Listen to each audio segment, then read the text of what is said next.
ఇందిరమ్మ రాజ్యంలో పార్టీలకు అతీతంగా సంక్షేమ పథకాలు అందిస్తున్న పాలకుర్తి ఎమ్మెల్యే యశస్విని రెడ్డి జనగామ జిల్లా పాలకుర్తి మండలం వల్మిడి ముత్తారం గ్రామాల్లో ఎమ్మెల్యే యశస్విని రెడ్డి పర్యటించారు. 8,45,00,000 నిధులతో చెక్ డ్యాంల నిర్మాణ పనులకు ఆమె శంకుస్థాపన చేశారు.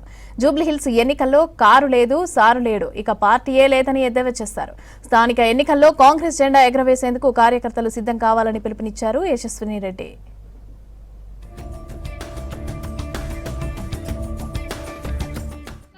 కాదు, ప్రతి మహిళకు కూడా ఆత్మధైర్యం ఉండాలన్న ఉద్దేశంతో ఉచిత బస్సు ప్రయాణం పెట్టడం జరిగింది. ఉచిత బస్సు అంటే బస్సు ఎక్కినామా పోయినామా కాదు, దాంతో ఎంతో మందికి ఉంటది, పోవాలనుకున్న పోలేని పరిస్థితులు అన్ని కూడా దాటడానికే ఉచిత బస్సు ప్రయాణం. కరెంటు బిల్లు కూడా 200 యూనిట్ల కరెంటు ఫ్రీ వస్తుంది అందరికి. అది కూడా నెలకి 800 నుంచి 1000 రూపాయలు అది కూడా ఆదా అవుతుంది. ఇంకా ఆరోగ్యశ్రీ పరిమితి, అప్పుడు ఆరోగ్యశ్రీ పెట్టింది ఎవరు?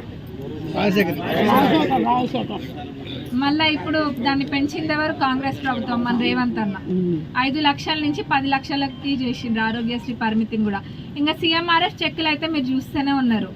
మొన్ననే ఒక వారములోనే 2 సార్లు వంచినాం. ఎప్పటికప్పుడు మీరు ఇచ్చినవన్నీ కూడా అక్కడ మేము ఇమీడియట్గా అక్కడ ఇస్తున్నాం. వాళ్ళు కూడా మన గవర్నమెంట్లో కూడా డిలే కాకుండా, ముందులాగా కాకుండా ఎప్పటికప్పుడు చెక్కులు కూడా వస్తున్నాయి. ఇంతకు ముందులాగా మీరు కండువా వేసుకుంటేనే మేము చెక్ ఇస్తామన్న పరిస్థితులు పోయినాయి.